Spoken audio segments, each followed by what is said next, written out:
नमस्कार, काव्य खजिना या माझ्या यूट्यूब चॅनलवर तुम्हा सर्वांचे हार्दिक स्वागत आहे। तुम्हा सर्वांना जागतिक कविता दिनाच्या हार्दिक शुभेच्छा। कविता दिनानिमित्त आज आपण कवी त्र्यंबक बापूजी ठोंबरे म्हणजेच बालकवी यांची एक कविता ऐकणार आहोत।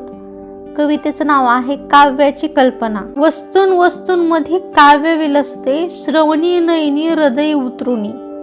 वस्तून वस्तूंमध्ये काव्य विलसते, श्रवणी नयनी हृदय उतरुनी। पूर्ण करी जे जड जीवाते, बाह्य वेश जरी सुंदर धरते। पूर्ण करी जे जड जीवाते, बाह्य वेश जरी सुंदर धरिते। मंजू गीत त्यामधून स्फुरते, दिव्य आहा मग ते अवतरते। मंजू गीत त्यामधून स्फुरते, दिव्य आहा मग ते अवतरते।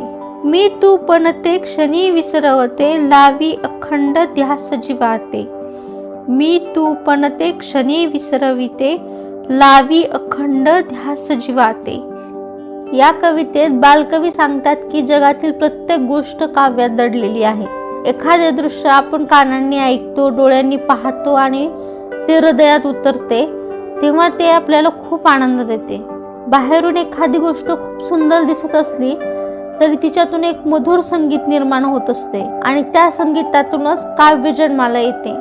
ज्या क्षणी काव्य जन्माला येते त्या क्षणी माणूस मी आणि तू हा भेद विसरतो आणि त्या काव्यामध्ये हरवून जातो।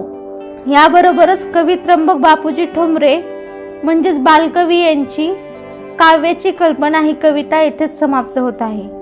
भेटूया मग एका नवीन कवितेसह नवीन व्हिडिओमध्ये। तोपर्यंत ही कविता आवडली असेल तर कवितेला लाईक करा, शेअर करा आणि चॅनलला सबस्क्राईब करा। बालकवींच्या काही काव्य संग्रहाची लिंक मी व्हिडिओच्या डिस्क्रिप्शन मध्ये देत आहे, तिथून तुम्ही ते खरेदी करू शकता।